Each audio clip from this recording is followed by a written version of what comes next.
Alors, si je tente un résumé de ces 2 heures d'échange, et j'espère réellement que ça permettra à beaucoup de gens d'avoir eu un peu de pédagogie, d'avoir compris certains problèmes, que ça puisse être repris aussi peut-être pour le plus grand nombre. Donc, la pénurie des médicaments en France, c'est un Français sur 3 qui s'y trouve plus ou moins confronté à un moment donné. C'est passé, c'est 5 à 6 fois plus depuis 2009. Donc là, on est à 2200, je crois, on a à peu près tous les mêmes chiffres là-dessus. On sait que théoriquement, il y a 2 mois de stock, même si du coup, on peut avoir des doutes, mais tout dépend où est le stock et dans quelle pharmacie ça peut aller. On a vu du point de vue économique que pour l'économie, justement, il fallait peut-être mettre l'accent sur le luxe. Moi, j'ai eu cette image tout à l'heure quand M. Bizarre a parlé. L'industrie du luxe en France est un truc florissant. Et le médicament tourné vers l'innovation a une plus-value et devait être privilégié.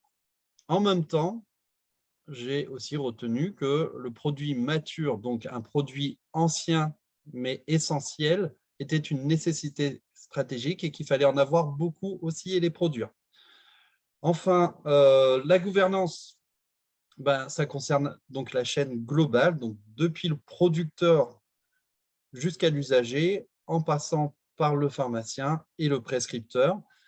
Il faut que ça soit vertueux, ça implique l'éducation du patient, ça implique les logisticiens qui n'existent pas forcément pour décharger la partie soignante de cette tâche plus justement de gestion des stocks. Et le praticien peut à ce moment-là éduquer aussi et donner les bonnes informations aux patients. Il faut respecter de façon plus globale le cycle de médicaments. Un médicament, ça veut dire quoi? C'était un médicament à un prix dans son développement, c'est le coût initial que va proposer le laboratoire, mais aussi en fin de vie, de pouvoir le génériquer facilement et de façon importante. Il faut lister et stocker les médicaments jugés essentiels. Ça doit être fait au niveau national ou européen. Il y a de toute façon des débats qui existent là-dessus.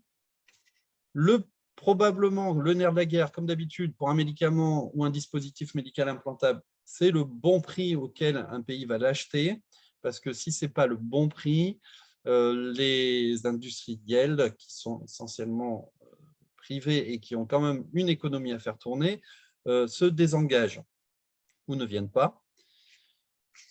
Et enfin, j'ai envie de dire, mais si on est obligé de donner autant de médicaments, c'est peut-être qu'on a oublié l'essentiel, le départ, la prévention, la santé environnementale. Ça, on n'est pas encore du tout sur ce thème-là. Ça sera sûrement le moyen d'échanger une prochaine fois, mais c'est la base. Et donc, on repartira sur ces problèmes d'éducation de la population, de pouvoir changer de mode de vie éventuellement pour avoir une meilleure qualité de vie et donc probablement moins de consommation derrière de médicaments ou de recours aux soins. Voilà, j'espère que tout le monde n'est pas trop fatigué. Je pense que vous êtes affamés, que les docteurs qui ont travaillé toute la journée vont pouvoir aller se reposer et que tous ceux qui nous ont suivis ce soir auront trouvé un certain nombre d'informations utiles. On se dit à très bientôt. Je crois qu'il y a le docteur Chiche qui nous prépare une nouvelle intervention dans les prochains jours ou semaines. Il va y avoir les fêtes aussi, donc on va peut-être, pour ceux qui vont pouvoir se retrouver en famille, profiter de tout ça, recharger les batteries et attaquer 2023 avec, j'espère, une forme éclatante.